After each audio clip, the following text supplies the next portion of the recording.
부활절 달걀을 영어로 이스터 에그라고 하는 걸 들어보셨나요? 여기서 부활절을 뜻하는 이스터는 사실 앵글로색슨족, 게르만족이 숭배하던 이교도의 에오스트레 여신의 이름에서 유래되었습니다. 북유럽과 독일 지역의 이교도들은 만물이 소생하는 봄이 오면 이 에오스트레 여신을 찬양하는 축제를 열었죠. 이 이교도들에게 달걀은 죽어있는 것처럼 보이지만 그 안에서 새로운 생명이 깨어나는 우주의 알이자 무한한 잠재력의 상징이었습니다. 그리고 우리나라엔 잘 없지만 다른 나라에서는 이스터 토끼도 많이 보이는데요. 여러분, 토끼 하면 뭐가 떠오르세요? 네, 엄청난 번식력입니다. 한 번 출산할 때마다 무려 8마리씩 낳기도 하는데 1년에 무려 6번이나 출산을 한다고 합니다. 그렇기 때문에 토끼는 고대인들에게 다산과 풍요의 상징이었고 봄의 여신 에오스트레를 수행하는 영물로 여겨졌습니다. 그러고 보니 성경 어디에도 눈을 씻고 찾아봐도 부활절에 달걀을 나눠라 혹은 토끼가 부활의 상징이다 라는 구절은 단 한 줄도 나오지 않습니다. 부활절 달걀과 토끼는 본래 예수님의 부활이 아니라 자연의 생명력과 풍요를 숭배하던 이교도들의 축제 용품이었던 셈입니다. 어떻게 성스러운 부활절에 이교도들의 풍습을 쓸 수 있어? 라며 배신감을 느끼는 분들이 있을지도 모르겠습니다. 심지어 미사 중에 부활절 달걀 축복까지 하는데 아니 그럼 우리가 지금까지 이교도들의 제사를 지냈던 거야? 라는 걱정을 하시는 분들도 계실 텐데요. 안녕하세요. 저는 성당 알려준 남편 성알람입니다. 여러분들께 신부님이 알려주지 않는 재밌는 성당 이야기들을 알려드리니까요. 구독 안 하셨다면 구독 부탁드리고 좋아요도 많이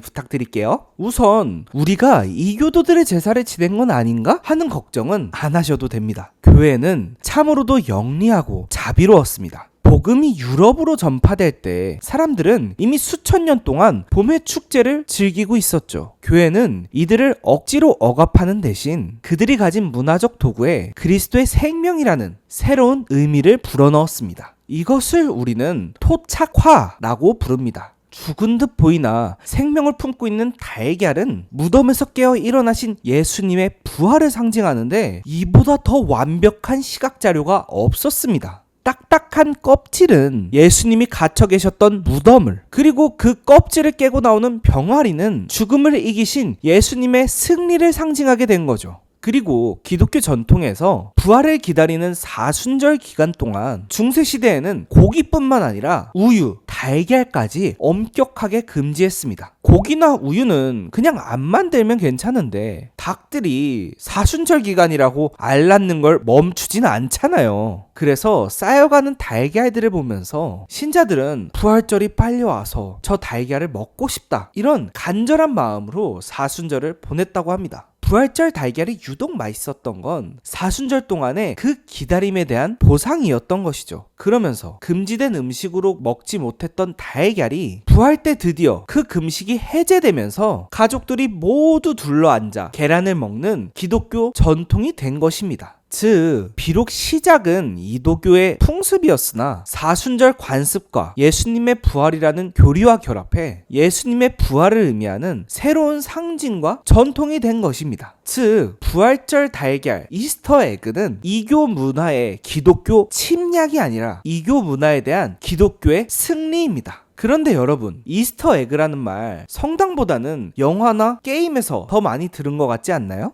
요즘은 영화, 게임, 소프트웨어 개발자가 몰래 숨겨놓은 메시지나 재미있는 기능을 이스터 에그라고 부릅니다. 이 용어의 유래가 참 재밌는데요. 서양에서 부활절 아침 아이들이 집안이나 정원 곳곳에 이스터 토끼가 숨겨 놓았다는 달걀을 찾는 부활절 달걀 찾기 풍습에서 따온 말입니다. 그럼 게임 역사상 최초의 이스터 에그는 무엇일까요? 바로 1978년 아타리 2600용 게임인 어드벤처입니다. 당시 제작사는 개발자의 이름을 게임에 넣지 못하도록 했는데요. 이에 반발한 프로그래머인 워렌 로비넷이 특정 픽셀이 지나가면 자신의 이름인 Created by 워렌 로비넷이 화면에 뜨도록 몰래 숨겨놓은 것입니다. 부활절 달걀을 찾았을 때 그 짜릿함, 그것이 이제는 디지털 문화의 핵심 용어가 된 것입니다. 하지만 우리 가톨릭 신자들에게 진정한 이스터 에그는 무엇일까요? 그것은 바로 죽음이라는 어둠 속에 숨겨져 있던 부활이라는 놀라운 반전 그 자체일 것입니다. 하지만 그래도 이교도 여신의 이름인 이스터를 부활절 명칭으로 쓰는 건 아무래도 좀 불편하죠. 그렇기 때문에 가톨릭은 이 부활절을 더욱 신앙적인 언어로 부르고 있는데요. 바로 파스카입니다.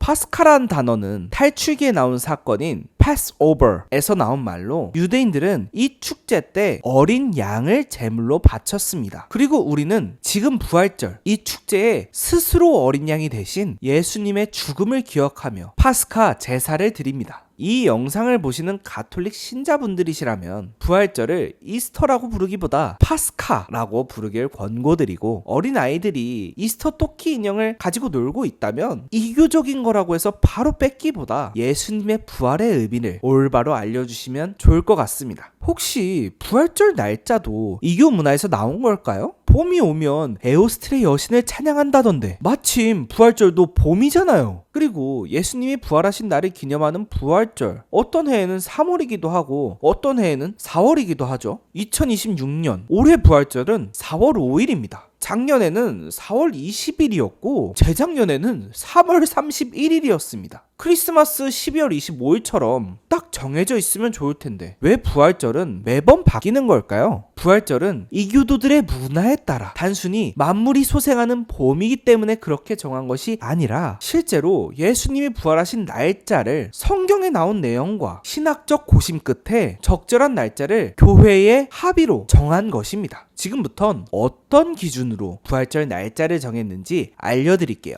어떤 분은 부활절이 음력 기준이다 라고 잘못 알고 계신 분도 있는데 아닙니다. 부활절은 춘분, 즉 태양이 하늘에 떠있는 낮과 해가 진 밤의 길이가 딱 맞아떨어지는 춘분 기준이므로 오히려 음력보단 양력 기준입니다. 부활절이 춘분이 기준이 된 이유는 예수님이 돌아가신 것이 파스카 축제 근처였고 이 파스카 축제는 봄철이었습니다. 또 춘분은 낮이 밤보다 길어지는 시점이기 때문에 빛이 어둠을 이기는 것을 상징하죠. 세상의 빛으로 오신 예수님의 부활과 신학적으로 맞아떨어지기 때문에 부활절을 춘분 기준 3월 20일이나 3월 21일 이후로 결정한 것입니다. 부활절을 결정짓는 또 한 가지 추가 조건은 보름달입니다. 예수님의 최후의 만찬과 순환은 유다인들의 축제인 파스카 시기에 일어났습니다. 유대인 달력은 음력 기준으로 하는데 파스카 축제는 항상 보름달이 뜨는 시기였죠. 부활절을 결정짓는 마지막 조건은 바로 일요일이어야 한다는 것입니다. 마테오복음 28장 1절 안식일이 지나고 주간 첫날이 밝아올 무렵 마리아 막달레나와 다른 마리아가 무덤을 보러 갔다. 성경에서 예수님이 부활하신 건 안식일이 지나 주간 첫날이라고 하니 예수님이 부활하신 날은 일요일이었던 것입니다. 우리는 그래서 이 일요일을 주님의 날, 주일이라고 부르는 것입니다. 춘분 이후 보름달이 뜨고 난 뒤 맞이하는 일요일, 이 세 가지 조건에 따르려면 일러야 3월 22일, 늦으면 4월 25일 사이에 위치하게 됩니다. 우리는 매년 하늘의 태양과 달을 보면서 우주 만물과 함께 주님의 부활을 준비하는 셈입니다. 정말 낭만적이지 않나요?